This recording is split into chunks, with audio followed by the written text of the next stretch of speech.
I'm Sean Looney. I'm Kate Devine. And together we run our yard, KDSL Sport Horses. We're based here in Glengarra, Lismore, County Waterford. We often get asked where the name came from, KDSL Sport Horses, and I think it's fairly obvious that the lady's name always comes first. Well, KDSL sounds better than SLKD. So I'm told anyway. Dublin has become a huge part of our life. And the main drive behind our business, I suppose, really. Everyone asks us, where do you go on holidays every year, and the week of Dublin is our holiday, with or without horses. We've spent the whole year working and prepping to get there for, as I said, the drafts and eventers are Wednesday, Thursday. Horses go home Thursday, and we've the weekend to ourselves then to party on. Meet friends, like you meet people. In horses you're friends with people from all over the country who you don't get to meet. So this year we're aiming 6 horses at the qualifiers, 3 young eventers and 3 Irish drafts. We have 2 5-year-olds, one by Ulysses out of a turbid mare, there's one by Vivant out of a cruising mare, and there's a 4-year-old by Candice out of a crafty clover mare. 3 draft horses then. 2 for the older class, 1 for the younger class. There's a 4-year-old there by Clownton Cross, nice horse. And then there is a 7-year-old gelding by Barackabarry Orbit.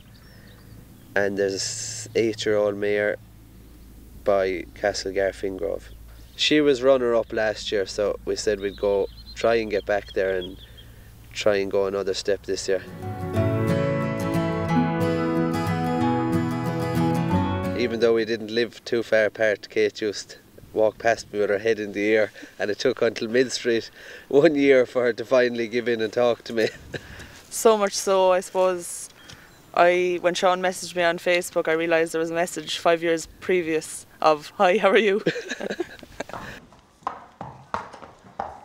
Kate had a mare, she was a full Irish draft. Kate used to hunt her and stuff, nothing serious, but she was a real good model, good type, pretty mare. She was one place off qualifying for Dublin 2 weeks in a row, and I suppose we got the bug for it then. Got a bit more competitive. And yeah, once it was ironed out that it was actually Sean's fault that she didn't qualify, not the mare. Well, you did kick the wing in Scarteen. She's actually one of our breeding mares now at the moment. Yeah, sure, we said we'd give it a shot. We have a 2-year-old full Irish draft out of her by Benlow Cross, so she's definitely one for the future for the Irish draft classes. For the first couple of years we were together, we kind of done our own thing. I worked for Paul Donovan in Feathert, I worked for Paul Beecher for a while. I worked for Seamus Hayes and Maria Costello in Cashel, and eventually we kind of said we'd give it a go. Yeah, together. We were very lucky with Kate's dad that he was accommodating of us. We actually had a yard in Cappoquin before we were here. Storm Ophelia decided to end that on us, so we started here in 2019, building a few stables and building the arena. There's about 20 boxes in total. It's nice, new, airy shed. Horses are happy in there. We've loads of hacking. We've good flat fields for riding in, which is very important to get horses out in grass. All the qualifiers are on grass. It's just the 2 of us here in the yard mainly, and we run a mixture of eventers, showjumpers, a good few sales horses, and then Irish drafts. So we have a nice mix of everything. Then in the winter we have a lot of breakers, and then we have our hunters, and they balance things out. So we've started buying a lot of foals and yearlings more so. We like having them from a young age. You get to know them a lot more and get to know their personalities. And commercially too, 3-year-olds are gone so expensive to buy that commercially it makes more sense to buy them as foals. I know you have to hold them for longer, but... So we've started building a new shed, so it's going to be all loose housing for the young stock. So hopefully we've just started that actually today. So hopefully we'll get that up for next winter for all the babies. Growing up, the horse show was always a highlight of the year, be it with ponies or without ponies. I never jumped ponies competitively much. We hunted a lot, hunter trial, kind of a wild child, more of a polished kind of a job, so I never had jumping ponies for Dublin. We're both not from horsey backgrounds. Yeah, you would have. So we would have went to Dublin, but I suppose the bug became alive when we knew we wanted to get horses up there. In 2019, kicked off our Dublin with a debut with a bang.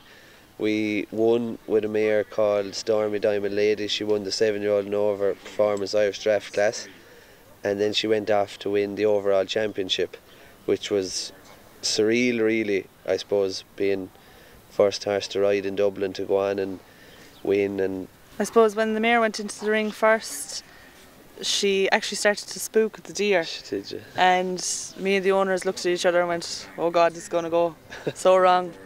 But to be fair to her and Sean, they once they got into their flatwork piece and went down to the first fence, she just pinged around, and to see her scores go up on the screen was amazing. I don't think me or the lads could get over what was actually happening. When I went in to strip the mare for her trot up, I knew that she was in the lead, and you were I think, were you second last to go?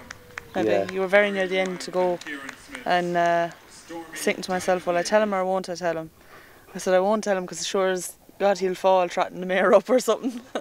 Well, even at the qualifiers, the phones would be out, owners and Kate and everyone would be out with the phone checking the Equip app, and I'd be saying to them, would you ever put the phone away? Like, it is what it is. If I'm going well, I don't want to know because it's too much pressure, and if I'm going bad, I don't want to know. The same year we qualified a 4-year-old in the young event horse class as well, Pilton OBOS. To ride around that main arena is absolutely amazing. Like, everybody wants to be in that main ring, and it's an unbelievable feeling. 20 was COVID, and 21 Sean got a fall, and which kind of put things into perspective, and we kind of had to take a break. take a pull. I was in a wheelchair for a couple of weeks. Conveniently enough though, it was the year COVID and Dublin wasn't ran in Dublin, so it wasn't the end of the world. We didn't miss Dublin that year, and we recuperated and kicked on and were in shape for the following year. Then the following year we qualified 2 5-year-olds for the young event horse class.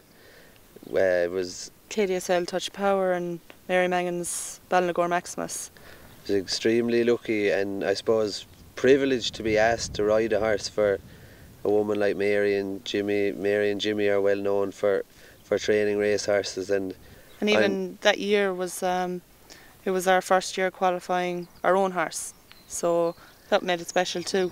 Yeah. So we're looking now at Sean Looney. Going now to the final fence on KDSL Touch of Power. The drafts, I suppose, are very, very commercial. We've had great luck with them in 2 aspects, I suppose. A sales point of view. We've bought and sold a lot of drafts to all over the world. They're safe bet for sale. They're easy, most people can ride them. And then B, I suppose, we've had a lot of business through the wins in Dublin. We've gotten phone calls from people who we wouldn't have met before, maybe asking us to take draft horses with the view to aim them for Dublin.